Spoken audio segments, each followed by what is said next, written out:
जय हिंद दोस्तों, मेरा नाम है सी ए सुमित शर्मा और स्वागत है आपका हमारे YouTube चैनल पर।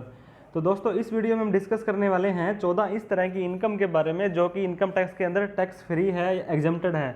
मतलब इस इनकम के ऊपर आपको एक भी रुपये का टैक्स नहीं देना होता है दोस्तों। तो चलो वीडियो को स्टार्ट करते हैं दोस्तों। और वीडियो को स्टार्ट करने से पहले अगर अभी तक आपने हमारा चैनल सब्सक्राइब नहीं किया तो कृपया जरूर कर लें, क्योंकि इस तरह की इन्फॉर्मेटिव वीडियो हम आपके लिए लाते रहते हैं। जो सबसे पहली इनकम है दोस्तों जो कि टैक्स फ्री है, वो है एग्रीकल्चर इनकम। जी हाँ, क्योंकि एग्रीकल्चर इनकम जो है, जो एग्रीकल्चर सेक्टर है दोस्तों, वो हमारे इकोनॉमी का आधार है। सबसे ज़्यादा कंट्रीब्यूशन जो आता है एग्रीकल्चर सेक्टर से ही आता है हमारे देश के अंदर, जीडीपी के अंदर। तो इस एग्रीकल्चर सेक्टर को प्रमोट करने के लिए बूस्ट करने के लिए दोस्तों, यह है जो गवर्नमेंट के द्वारा डिसीजन लिया गया है कि एग्रीकल्चर के ऊपर हम किसी भी तरह का टैक्स नहीं लगाएंगे। लेकिन ध्यान देने वाली बात यह है दोस्तों कि सिर्फ एग्रीकल्चर इनकम होगी अगर आपकी, तभी ये टैक्स फ्री है। अगर agriculture income plus non agriculture income आपकी दोनों मिल जाती है और एक स्पेसिफाइड लिमिट से दोनों क्रॉस कर जाती है जोड़ने के बाद में, तो आपको टैक्स एग्रीकल्चर इनकम पर भी देना पड़ सकता है। एग्रीकल्चर के अंदर क्या क्या आता है दोस्तों, जैसे आप एक किसान फसल उगाता है तो उस फसल को बेचने से जो इनकम होती है वो एग्रीकल्चर इनकम होती है। और जो जो आपकी एग्रीकल्चर जो लैंड होती है दोस्तों, ज़मीन को अगर किराए पे देता है, लीज पे देता है, ठेके पे देता है, तो उसकी जो इनकम आती है वो भी एग्रीकल्चर इनकम ही मानी जाती है और वो भी टैक्स फ्री होती है दोस्तों। और यहाँ पर एक और महत्वपूर्ण जो बात जानने वाली है कि कैपिटल गेन है, अगर आप उस एग्रीकल्चर लैंड को बेच देते हैं तो उसके ऊपर जो होने वाला मुनाफा है दोस्तों, 1 लाख रुपए की ज़मीन ली आपने और 4 साल बाद उसको 2 लाख रुपए की बेच दी, तो उसके ऊपर जो होने वाला मुनाफा है उसको कैपिटल गेन बोलते हैं। उसके ऊपर भी दोस्तों किसी भी तरह का आपको इनकम का टैक्स नहीं देना पड़ता है। अब दूसरी इनकम के बारे में बात करते हैं, वो है long term capital gain. Capital gain का मतलब, जैसे दोस्तों अभी हमने बात किया था कि किसी भी चीज़ को बेचने से आपको जो प्रॉफिट, जो इनकम होती है, कैपिटल उसकी जो वैल्यू बढ़ जाती है, उसको कैपिटल गेन बोलते हैं। लेकिन ये इक्विटी के ऊपर जो अगर आपको होगा उसी के ऊपर ही ये आपको टैक्स फ्री है। इक्विटी का मतलब दोस्तों शेयर्स होते हैं। जैसे मान लो किसी कंपनी के अंदर आप शेयर्स लगा देते हैं, शेयर खरीद लेते हैं, तो इसका पर्पज़ ये था गवर्नमेंट का कि ये तभी माफ़ किया जाएगा जब आप कम से कम 1 साल तक उन शेयर को अपने पास रखेंगे। उसके बाद में जो बेच करके उन शेयरों के ऊपर किसी भी तरह की आपको कोई इनकम होती है दोस्तों, तो वो आपकी टैक्स फ्री हो जाएगी। इसको लिमिट कर दिया गया है, लिमिटेड कर दिया गया है 1 लाख रुपए के ऊपर। अर्लियर जो कि पहले ये अनलिमिटेड था दोस्तों, कितना भी आपको कैपिटल गेन होता है लॉन्ग टर्म इक्विटी से, वो सारा का सारा माफ़ था। लेकिन अभी रिसेंटली गवर्नमेंट ने बजट के अंदर इस अमाउंट को 1 लाख रुपए कर दिया है। मतलब 1 लाख रुपए तक आपको कोई भी टैक्स नहीं लगेगा लॉन्ग टर्म के अंदर। आपकी अगर कोई शेयर्स वगैरह बेचते हैं तो कोई नहीं लगेगा। तीसरी जो आपकी जो टैक्स फ्री जो रिसीट होती है वो दोस्तों, अगर एच से कोई प्राप्ति होती है आपकी। एच क्या होता है? Hindu undivided family. इसके ऊपर भी ये बहुत ही बेहतरीन टैक्स प्लानिंग का टूल है एच आपका, जिसके ऊपर हमने एक वीडियो पहले से बना रखी है हमारे चैनल पर। तो आप डिस्क्रिप्शन बॉक्स में इसकी मैं डिटेल भी दे देता हूँ, लिंक दे देता हूँ, उसको भी जरूर देखना है। जो एच से जो उसके मेंबर्स को जो कोई प्राप्ति होती है, जैसे कोई एच डिजोल्व हो गया, एच बंद हो गया, उसकी को प्राप्ति होती है। एच के ऊपर जो इनकम होती है उसकी, अगर कोई इनकम की जो पार्ट होता है मेंबर्स का, तो वो जो मेंबर के हाथ में टैक्स फ्री होता है दोस्तों। सेक्शन 10 है इनकम टैक्स की, उसका जो 2A सब सेक्शन है, तो उसके अंदर आपको एच का जो भी होगा रिसिप्ट, वो मेंबर्स को टैक्स नहीं देना पड़ेगा। इसके बाद में जो चौथी हमारी जो दोस्तों है वो है सेविंग का ब्याज। हर व्यक्ति का सेविंग खाता होता है, सेविंग बैंक में खाता होता है। तो ऐसा कोई व्यक्ति जो 10,000 रुपये तक अपनी जो सेविंग का ब्याज कमाता है अपने बैंक के ऊपर, तो उसको उस सेविंग को इनकम टैक्स में छूट मिल जाती है। पहले तो इनकम में जुड़ेगा, लेकिन आपको बाद में 10,000 रुपये की सेक्शन 80TTA के अंदर आपको छूट मिल जाएगी दोस्तों। और वहीं पर अभी रिसेंटली गवर्नमेंट ने 80TTB का एक नया सेक्शन और इंट्रोड्यूस किया है, जिसके अंदर सेविंग का और FD का दोनों का मिलाकर के 50,000 रुपये तक छूट मिलेगी। लेकिन ये छूट सिर्फ सीनियर सिटीजन को मिलेगी जो कि 60 साल से ऊपर है। और जो 10,000 और 50,000 रुपये की लिमिट के ऊपर का जो ब्याज होगा दोस्तों, वो आपकी जो इनकम टैक्स की स्लैब है, लिमिट के हिसाब से वो टैक्स लग जाएगा 5%, 20% या 30%, जैसे भी आप स्लैब में फॉल कर रहे हैं। उसके बाद में पांचवी इनकम दोस्तों प्रॉफिट शेयर होता है, जो हमारा पार्टनरशिप फर्म का। पार्टनरशिप फर्म एक अलग एंटिटी होती है जो कि कम से कम 2 व्यक्तियों से लेकर के ज़्यादा से ज़्यादा काफ़ी व्यक्ति होते हैं, 4, 5 से 10 आप व्यक्ति के पार्टनरशिप फर्म बना सकते हैं। जो पार्टनरशिप फर्म दोस्तों अपना प्रॉफिट के ऊपर टैक्स दे चुकी होती है, तो वो उस प्रॉफिट का हिस्सा जो होता है वो सभी पार्टनर्स के अंदर बांट दिया जाता है। तो पार्टनर्स को उस हिस्से के ऊपर टैक्स नहीं देना होता है, क्योंकि पार्टनरशिप फर्म ने पहले ही उसके ऊपर टैक्स चुका दिया है दोस्तों, ठीक है। इसके बाद में पार्टनरशिप फर्म पार्टनर्स को कई काफ़ी तरह के और भी पेमेंट करती है, जैसे कि ब्याज देती है, उनकी जो कैपिटल होती है, रेमूनरेशन देती है, उनको मेहनतनामा जो बोलते हैं उनको वो पार्टनरशिप फर्म उसकी छूट ले लेती है, तो पार्टनर्स को उसके ऊपर टैक्स देना पड़ेगा, लेकिन जो प्रॉफिट का शेयर है उसके ऊपर कोई टैक्स नहीं देना पड़ेगा। इसके बाद में जो अगली छूट है दोस्तों, LTA बोलते हैं, लीव ट्रैवल अलाउंसेज।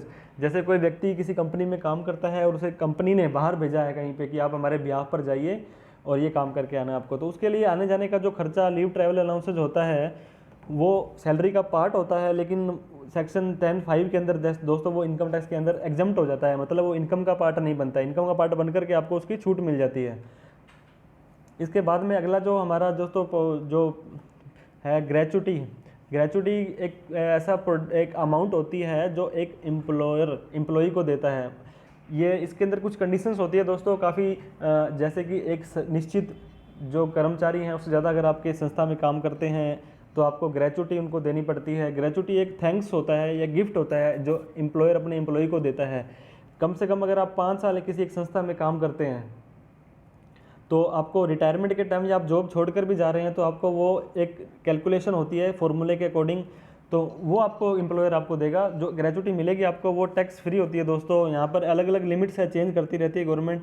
अभी नॉर्मली 20 लाख रुपए से इसकी है, 10 लाख रुपए भी है इसकी जो लिमिट है, तो वो आपके अकॉर्ड डिपेंड करेगा कि आप किस तरह के एम्प्लॉई हैं, तो उसके हिसाब से आपकी टैक्स फ्री हो जाएगी ग्रेचुटी। इसके बाद में VRS होता है एक दोस्तों, वॉलंटरी रिटायरमेंट स्कीम, मतलब आप अपनी स्वेच्छा से किसी जॉब को छोड़ रहे हैं, या तो आप छोड़ रहे हैं या कंपनी आपको बोल रही है कि आप जॉब को छोड़ दो, हम आपको VRS दे देंगे, इतना अमाउंट दे देंगे, तो ये कंपनसेशन होता है। ये पहले तो ये फुल एग्जम्प्ट होता था 10(10)(c) के अंदर, लेकिन 1961 जो सेक्शन है आपकी इनकम टैक्स एक्ट का, उसके अंदर फिलहाल अभी 5 लाख रुपए एग्जम्प्ट किया गया VRS। मतलब आपको अगर 10 लाख रुपए VRS मिलता है तो 5 लाख रुपए तक आपका टैक्स फ्री है, बाकी आपका इनकम में जुड़ जाएगा। तो ये कैसे भी हो सकता है, खुद लें, सेल्फ VRS लें, या कंपनी द्वारा आपको फोर्सफुली दिया जाए।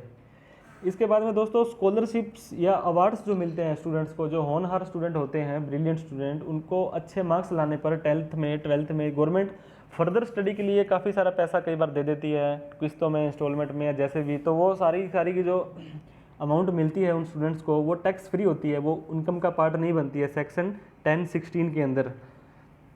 इसके बाद में 10वां जो हमारा इनकम टैक्स से जो एग्जम्प्ट है वो है PPF या PF। PPF होता है दोस्तों पब्लिक प्रोविडेंट फंड, और PF होता है प्रोविडेंट फंड।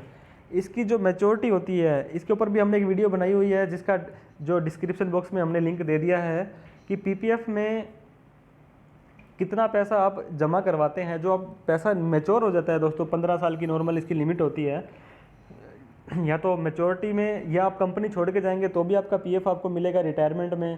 तो वो पैसा जब भी आपको मिलेगा वो सारा का सारा पैसा दोस्तों टैक्स फ्री होता है, किसी भी तरह का टैक्स नहीं देना होता है आपको उस पर। तो ये PPF बहुत अच्छा प्रोडक्ट है आपका, एग्जम्प्ट ये EEE के ऊपर काम करता है। मतलब जब आप पैसा उसके ऊपर इन्वेस्ट करेंगे, जब भी आपको इनकम टैक्स में छूट मिलेगी, उससे ऊपर जो कमाई होगी आपको उसके ऊपर भी छूट मिलेगी, और जब मैच्योरिटी होगी तब भी आपको ये पैसा टैक्स फ्री हो जाएगा। अगला जो हमारा पॉइंट है दोस्तों 11वां नंबर, जिसके अंदर स्टेट गवर्नमेंट या सेंट्रल गवर्नमेंट कई बार पेंशन्स देती है, जैसे शहीदों के परिवार को, या किसी तरह के जो अपना कंट्रीब्यूट करते हैं देश के अंदर, तो स्पेशल एक कोटा होता है, उसके अंदर पेंशन मिलती है दोस्तों। जैसे परम चक्र जो विजेता होते हैं उनको पेंशन मिलती है, तो ये पेंशन आपका दोस्तों इनकम टैक्स के अंदर एग्जम्प्ट होती है पूरी तरह से। अगला जो हमारा प्रोडक्ट है वो जैसे हमने भी डिस्कस किया था PPF अकाउंट का, पब्लिक प्रोविडेंट फंड या PF अकाउंट। तो PPF के अंदर दोस्तों आपको कुछ तरह का इंटरेस्ट मिलता है, ये कि नॉर्मल FD और सेविंग से काफ़ी अच्छा होता है, 7%, 8% तक, 9% तक भी चला जाता है ये। तो इसका जो भी आपको ब्याज मिलेगा, कितने भी अमाउंट का, वो आपको इनकम टैक्स में छूट मिल जाएगी दोस्तों।